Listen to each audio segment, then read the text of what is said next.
today with a quick DIY on how to build a frame box out of molding. Yes, I said molding. Molding that you would use in home improvement to frame the walls. Yes, that type of material. It's very, very inexpensive. Based upon the type that you choose, it can be higher, but if you choose a lower quality type of molding, it can be very inexpensive. And for this project, basically you will just need some sandpaper, and you can actually get sandpaper at your dollar store. You do not need to buy that at Home Depot because it's going to cost over $1. So if you want to keep your costs very low, go to your local dollar store and you should be able to find it there for at least $1.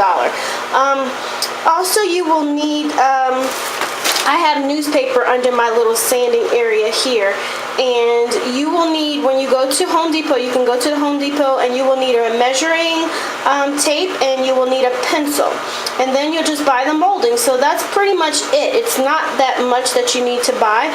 I was able to get my molding for under $7 for 2 boxes. I'm going to make 2 boxes. So this is my silicone mold here that I pre-ordered, and I wanted to buy wanted to make a frame for it because, see, it's pretty sturdy. It has a lip on the tip of it, but as you fill it up, this is what's going to happen. It's going to bow outward, and so I needed something to hold it pretty much steady. So this is a box that I have made based upon some molding that I was able to find in the scrap area at Home Depot. And why I'm promoting Home Depot is because of the fact that they allow me to use a hand saw in the store that they have. At least in Maryland, they have this set up that way, where I can actually choose the molding that I want and hand saw it into the pieces that I need. So when you go to Home Depot, what you'll need to do is take your mold. If you have a silicone mold, take that with you. And then all I did was turn the mold upside down like this. And I actually found some scrap molding that I wanted, and this is the molding that I chose. There's 2 different types. The bottom is ribbed, so it has like the grooves there, and then the side is a very thin molding. I didn't want anything really, really thick, and it's pre-primed. You can get it unprimed, you can get it just plain, but I thought the pre-prime would be nice, and I actually may spray paint it later on just outside, because I'm not actually going to have my silicone mold directly in contact with the wood. It's just going to be laying on top of it. So to make it a little bit prettier, I actually am going to probably paint it. So anyway, basically, you will also need some glue, and I forgot to mention that. I'll put a little list of things you need, so that way I don't forget anything. But you'll need some regular Elmer's glue, nothing expensive, nothing crazy. This is some off-brand school glue that I had gotten. You can use that. That works totally fine. And so what you do is you go into Home Depot, you find your molding, okay, and then you're going to take your silicone mold upside down like that and measure it. You do not need to be a math expert, because definitely I am not. So this is a very, very simple, easy female project to do. Any person, whether you're male or female, young, old, it doesn't matter. This makes it very simple. So you go into the store, you measure it out, and then you mark with your pencils the areas in which you need to cut. And if you can see, I have my pre-markings there, and I actually cut a little bit over. And then after that, you decide how you want to set up your box. So you have 2 choices, whether you want the wood to lay over the sides. And so as a demonstration, I'm going to show you how you can do it that way. You could have it where you actually will have your molding, your regular length width molding on the outside, or you can flip it just like I did and actually lay it. See how I laid it actually on top of my bottom, so that it's actually part of that frame.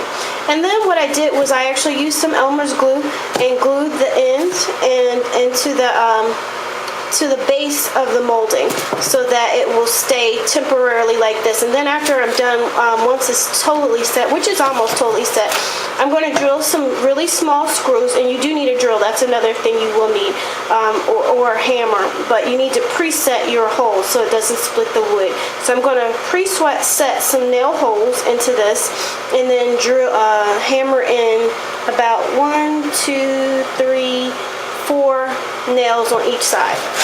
And that's pretty much it for that. And then I had some scrap pieces here, and I actually make sure you sand everything down. I sanded the edges, all of them, all the way around here. And then I also did this side too. And this is my sandpaper right here. So all I did was just basically sand it like that on one piece. And I didn't even need to use this pack that I got from the dollar store is 12 pieces. I didn't even need to use all 12 of them. I only used one sheet, so that will be safe for another project. But you always should have sandpaper in stock. So basically, I sanded this little scrap piece, and this scrap piece was pre-cut at Lowe's. I had them to do it with their machine, but actually I found that I could do it better because I didn't have my actual silicone mold with me when I went to Lowe's, so that's why I went to Home Depot. But I'm so thankful that I was able to do everything myself. So basically this is what's going to happen. It's not going to be a perfect box, but it's for my purpose, it's perfect. And for those who want just to make a nice frame and don't want to spend a whole lot of money, and you're not like totally over the top anal about the measurements or the lining up, then this will be perfect for you.